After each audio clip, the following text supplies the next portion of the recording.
हाँ बच्चों, जो आपकी तीसरी हेडिंग है ये भी निगमन ही है, वैद्युत द्विध्रुव के कारण वैद्युत विभव। तो चलिए देखिए, इसको देखते हैं। वैद्युत द्विध्रुव के कारण वैद्युत विभव, हेडिंग नंबर तीसरी, वैद्युत द्विध्रुव के कारण वैद्युत विभव। इधर बेटा थोड़ी समझे कि माना एक वैद्युत द्विध्रुव है जो -q और +q आवेश से मिलकर बना है। इनके बीच की जो दूरी है यल है, यल ये है, यल ये है, कुल मिला के 2l है। इनके बीच की दूरी 2l। वैद्युत द्विध्रुव का नाम मान लीजिए AB हमने रख दिया है। अब इस द्विध्रुव के कारण वैद्युत क्षेत्र, वैद्युत विभव की गणना करनी है। तो वैद्युत विभव की गणना करने के लिए हम लोग करें क्या, एक तो इन्हीं की साइड पर, जिसको अक्ष कहते हैं, अक्ष कहलाएगा, इधर आ जाओ या तो इधर आ जाओ, इन पॉइंटों पर हम विभव निकाल लें। इसको अच्छी स्थिति कह देते हैं। या इसके परपेंडिकुलर, जैसे इन पॉइंटों पर विभव निकाल लिया जाए, इसको निरक्षी स्थिति कहते हैं। तो हम लोग दो स्थितियों पर देखेंगे, पाठ्यक्रम में आपके दो ही स्थितियों पर है। वैसे थीटा कोण पर भी है तो उसको भी करा देंगे, लेकिन ये दो इम्पोर्टेंट है, अच्छी और निरक्षी, ये तो तुम्हें आना ही चाहिए। तो इसको अच्छी पोजीशन कहेंगे, या आप समझिए कि अनुदैर्ध्य पोजीशन कहेंगे, या इसी का नाम भैया अच्छी है। और जो लंबवत होता है 90 अंश पे होता है, इसको बोला करते हैं निरक्षी, या इसी को हम बोला करते हैं अनुप्रस्थ। तो इन दोनों पॉइंटों पर हम पहले विभव की गणना करेंगे, फिर किसी कोण पर भी निकालेंगे। तो इन दोनों पॉइंटों पर हमें विभव की गणना करनी है। अच्छा, इसके लिए मान लीजिए हम पहली पोजीशन डालें अच्छी स्थिति, ये यहाँ पर हमें विभव की गणना करना है। तो मान लीजिए इस पॉइंट का नाम हमने C रख दिया, जिसकी मूल बिंदु यानी क्या इसको मध्य बिंदु कहा जाए, मध्य बिंदु से इसकी जो दूरी है वो मान लीजिए R है। यहाँ से लेके यहाँ तक की जो दूरी है वो R है। अच्छा, विभव निकालने के लिए जो सूत्र अभी मिला 1/4πε0 Q/R, ये सूत्र मिला है वैद्युत विभव। इसमें आवेश का चिन्ह सहित मान रखना है, शर्त ये। दूसरी शर्त ये कि जो R रहेगा जहाँ पर आवेश हो, जहाँ पर आप निकालना चाहते हो उसके बीच की दूरी होनी चाहिए। जैसे आवेश ये निकालना हम C पर चाह रहे थे, तो मतलब इस आवेश से C के बीच की दूरी R कहलाएगी। आवेश का चिन्ह सहित मान रखना है, बस दो पॉइंट अगर ध्यान रखेंगे तो विभव निकल आता है। अब हमें इस पॉइंट से इस पॉइंट के पहले बीच की दूरी चाहिए, तभी इस R की जगह रख पाएंगे। अब आप सोचो इस पॉइंट से इस पॉइंट के बीच की दूरी, यानी O से C के बीच की दूरी R है, तो B से C के बीच की दूरी इतना कम कर दो तो ये -L कर दिया जाए, यानी R -L हो जाएगा। लेकिन जब इस वाले आवेश से यानी A से आपको C के बीच की दूरी चाहिए, तो यहाँ O तक की दूरी R है, इतना और ऐड कर दो, यानी R + L हो जाएगा। तो ये पहले आपको पॉइंट आपको निर्धारित कर लेना है चित्र में। अब इस सूत्र को A पर भी लगा देना, B पर भी, नेट आपको जोड़ देना है, क्योंकि विभव एक अदिश राशि है, सदैव जुड़ना है, बस आवेश के चिन्ह सहित मान रख देना है। अब फाइनली जुड़े या घटे वो बात की बात है, लेकिन आपको जोड़ना ही है। आप इधर पे देखिए, माना एक द्विध्रुव AB है जो -Q और +Q आवेश से मिलकर बना है। इनके बीच की दूरी 2l है। मध्य बिंदु O से r दूरी पर एक अन्य बिंदु, वो भी निरक्षी स्थिति में, नहीं सॉरी अच्छी स्थिति में, एक अन्य बिंदु C है, जिस पर विभव की गणना करें। इसके लिए A और B से, A व B से C के बीच की दूरी ज्ञात करते हैं, यानी दोनों आवेशों से C के बीच की दूरी ज्ञात करते हैं, जो क्रमशः A से दूरी R + L है और B से दूरी R - L प्राप्त होती है। तब C पर हमें विभव चाहिए, तो VC बराबर A के कारण चाहिए और B के कारण चाहिए, तो जोड़ दिया हमने। अब सूत्र होता है 1/4πε0 Q1, यानी Q/R। तो Q का चिन्ह सहित मान रखना है, तो A का जो Q है वो -Q है, अपान R मतलब इस आवेश से और इस बिंदु के बीच की दूरी कुल मिला के R + L। अब ऐसे 1/4πε0 और ये हो जाएगा भैया क्यू अपान आर, यानी यहाँ से लेके यहाँ तक की दूरी, तो आर माइनस एल है। अब आप देखिए 1/4 पाई एप्सिलॉन नॉट कॉमन है, क्यू भी कॉमन है। अब ये माइनस का 1/r प्लस यल और प्लस का 1/r माइनस यल, ये ऐसा बचा। चलिए ठीक है, इधर देखिए तो Vc बराबर ये आ जाएगा 1/4 पाई एप्सिलॉन नॉट क्यू, उसी तरह इसका एलसीएम ले लो तो r प्लस यल और इधर आ जाएगा r माइनस यल।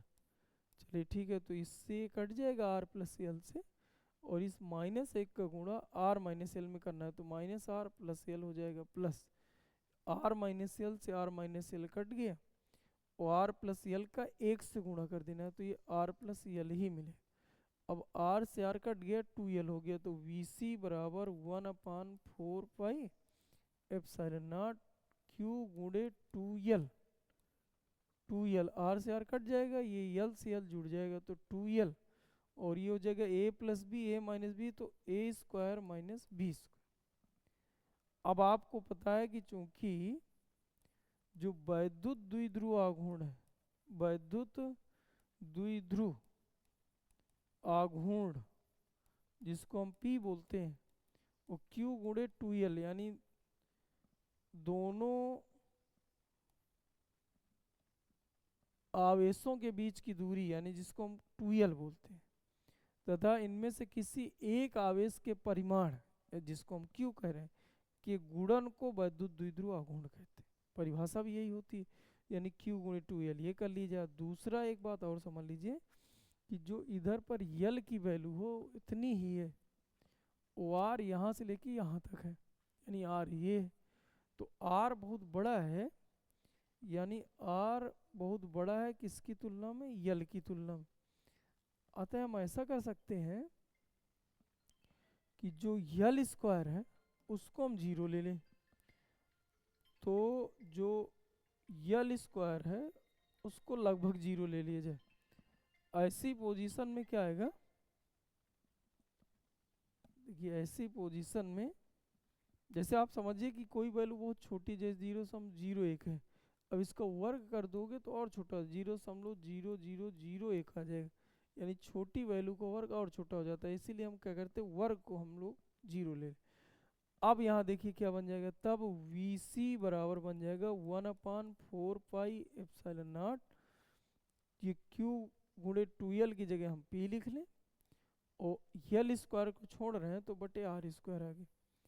ये होता है भैया अच्छी स्थिति का सूत्र वैद्युत विभव का, Vc बराबर 1/4 पाई एप्सिलॉन नॉट P/r²। चलिए धन्यवाद। निरक्षी का इसका देख लो बेटा, तो निरक्षी में हम लोग क्या करें, दूसरा पॉइंट है निरक्षी स्थिति। निरक्षी स्थिति, तो निरक्षी स्थिति में क्या करना है कि माना, फिर से वही लिखना कि माना एक वैद्युत द्विध्रुव AB है जो -q और +q आवेश से मिलकर बना है। ये -q आवेश है और ये है भैया +q आवेश, +q आवेश से मिलकर बना है। इनके बीच की जो टोटल दूरी है वो 2l है, यानी यल इधर है, साम्य बिंदु के इधर, मध्य बिंदु के इधर, और मध्य बिंदु के इधर की दूरी यल है, मध्य बिंदु O है। मध्य बिंदु O से स्मॉल r दूरी पर, इस बार भैया निरक्ष पर लेना है, निरक्ष पर एक अन्य बिंदु C जिस पर विभव की गणना करनी है। इसके लिए हम लोग करते क्या, आवेश से बिंदु के बीच की दूरी ज्ञात करते, यानी इस पॉइंट से, यानी A से C के बीच की दूरी और B से C के बीच की दूरी, जैसे अभी निकाले थे तो r plus L r minus L मिला था, लेकिन इस बार ये कर्ण का काम कर रहा है, तो कर्ण का जो उत्तर होता है लंब स्क्वायर प्लस आधार स्क्वायर। ऐसे ये भी, ये लंब का काम करेगा, ये 90 अंश यहाँ बनना है, ये आधार का काम कर, तो R square plus L square ये भी आ जाएगा। अब Vc चाहिए तो Va प्लस Vb आपको यही जोड़ना ही है आपको, क्योंकि अदिश राशि है, डायरेक्शन होती नहीं इसमें। अब Vc बराबर 1/4 पाई एप्सिलॉन नॉट, आवेश का चिन्ह सहित मान रखना है, तो आ जाएगा -q बटे बिंदु आवेश से बिंदु के बीच की दूरी, यानी ये दूरी रखना है। अब ये दूरी आपकी आई थी under root R square plus L square plus, अब यहाँ पर b के कारण विभव रखना है तो b ये है, तो 1/4πε0 ऐसे रख देना है।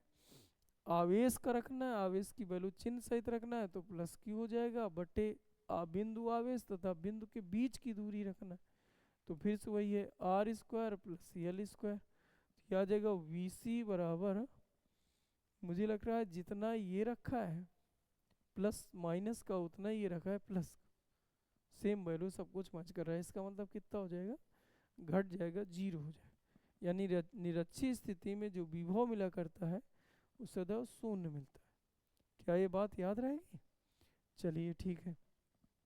अब मान लीजिए किसी एंगल पे निकालना चाह रहे, ये कि माना एक वैद्युत द्विध्रुव ए बी है जो माइनस क्यू, थोड़ी एंगल का भी देख लो, माइनस क्यू और प्लस क्यू आवेश से मिलकर बना है।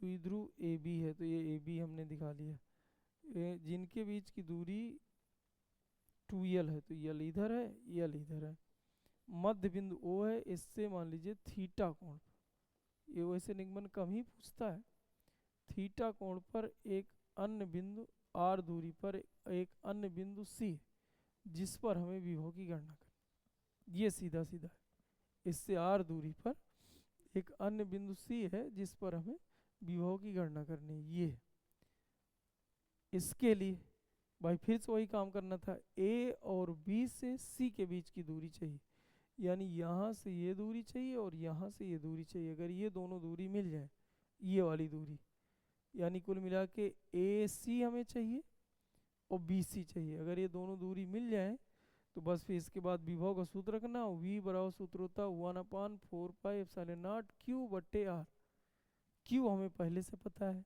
R क्या होता है, ये R जो यहाँ रखना है बिंदु आवेश से बिंदु के बीच की दूरी रखना है। इसका मतलब आप बेसिक सी बात समझो कि हमें दो ही चीज चाहिए विभव निकालने के लिए, Q चाहिए R चाहिए। Q हमारा दूर से दिख रहा है, R बस और ढूंढ लो, तो R ढूंढने के लिए अभी तक जो सिंपल सा ढूंढे थे वो एक में आ गया था अच्छी वाले में कि R minus L R plus L में, यानी अच्छी वाले में under rule R square plus L square, लेकिन इस वाले में थोड़ी से ये दूरी हमें R पता है, ये दूरी निकालना है तो थोड़ी सी मेहनत करनी पड़ेगी। इसका मतलब यहाँ से आप लंब डालो तो ये दूरी और ये दूरी हो जाएगी सेम। अब ये जो दूरी है ये लंब है भैया 90 अंश पे, इसका मतलब ये कर्ण का काम कर देगा। कर्ण की वैल्यू कितनी है, यल। अब देखिए कर्ण और ये थीटा के सामने ये लंब का काम कर देगा, ये लंब डालो यहाँ से, तो ये जो वैल्यू आधार है।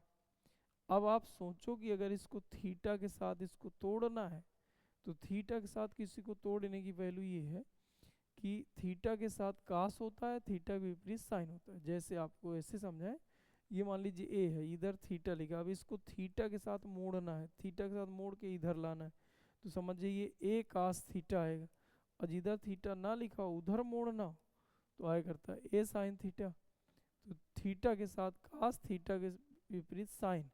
अब ये यल है, यल को थीटा के साथ इधर मोड़ देना है, इसका मतलब ये जो वैल्यू आएगी वो यल कास थीटा आएगी, यहाँ से लेके यहाँ तक की वैल्यू। अगर ये यल कास थीटा है इसका मतलब ये ऊपर वाली वैल्यू, चूंकि यहाँ से लेके यहाँ तक की टोटल वैल्यू आर है, जिसमें से ये जो नीचे वाली वैल्यू हो यल कास थीटा है, इसका मतलब ये ऊपर वाली वैल्यू कितनी बचेगी, वो बचेगी R minus L cos theta, और यही वैल्यू AC का BC का काम करेगी, जिसका मतलब BC की वैल्यू कितनी आ गई, R minus L cos theta. अब आ जाइए AC निकालने के, तो AC निकालने के लिए इसको थोड़ी सी हम आगे बढ़ा रहे हैं, अब फिर यहाँ से बेटा इसमें लंब डाल रहे हैं 90 अंश का। अब आप देखिए ये अगर थीटा है तो ये थीटा है, अगर ये थीटा है तो फिर से भैया वही काम करना है, शीर्षाभिमुख कोण है और ये 90 अंश है इधर, तो ये कर्ण का काम कर रहा है, थीटा के सामने लंब का काम कर रहा है, इसका मतलब ये फिर से आधार है, ये वैल्यू आधार है और ये यल है, तो इसका मतलब इसको जब आधार निकालोगे तो ये आ जाएगा यल कास थीटा, और यहाँ से लेके यहाँ तक की दूरी है जो वो आर है, और यहाँ से दूरी हमें यहाँ से लेके यहाँ तक की चाहिए, क्योंकि यही दूरी AC कहलाएगी, यही दूरी AC कहलाएगी, तो इधर आर जोड़ दिया जाए, इसका मतलब ये हो जाएगा R plus L cos theta, तो सीधा सीधा आ गया भैया R minus L cos theta, दूसरा आ जाएगा R plus L cos theta. अब बस वही काम करना है, वी सी बराबर V A plus V B. तो वी ए की वैल्यू कितना हो जाएगा 1/4 पाई एप्सिलॉन नॉट, चिन्ह सहित वैल्यू, ए की वैल्यू माइनस है तो माइनस क्यू बटे आर की जगह तो R plus L cos theta और 1/4 pi epsilon naught Q, Q की जगह हो जाएगा क्यू बटे R minus L cos theta, R minus L cos theta. चलिए ठीक है, अब कॉमन ले लीजिए 1/4 पाई एप्सिलॉन नॉट कॉमन हो गया, क्यू कॉमन हो गया, बचा कितना -1 बटे R plus L cos theta और प्लस 1 बटे R minus L cos theta.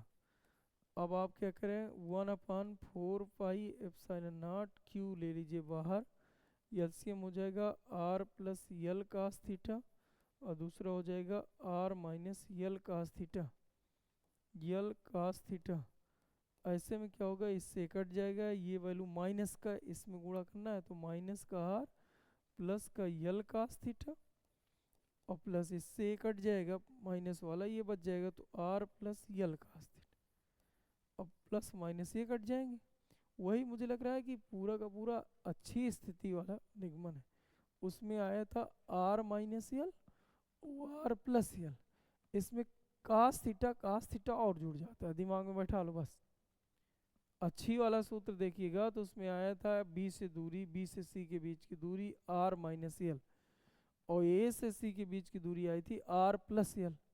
इसमें कास थीटा यल के साथ कास थीटा और जुड़ गया है, बस ये है करना था। सेम निगमन इधर भी चल रहा था, यहाँ यल यल आया था यहाँ, लेकिन ये इस बार यल कास थीटा और यल कास थीटा आ गया। चलिए ठीक है, कोई बात नहीं। अब इधर देखो,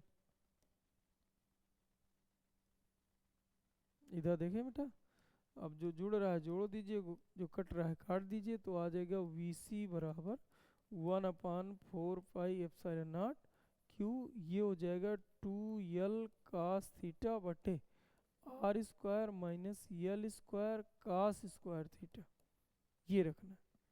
फिर से वही, चूंकि आपको पता है पी बराबर सूत्र क्या होता है क्यू गुणे 2l और साथ में यल स्क्वायर को लगभग 0 ले लेना है, तो वी सी बराबर आ जाएगा 1/4 पाई एप्सिलॉन नॉट और इतने की जगह पर हम लोग लिख दें पी, ये हो जाएगा भैया कास थीटा।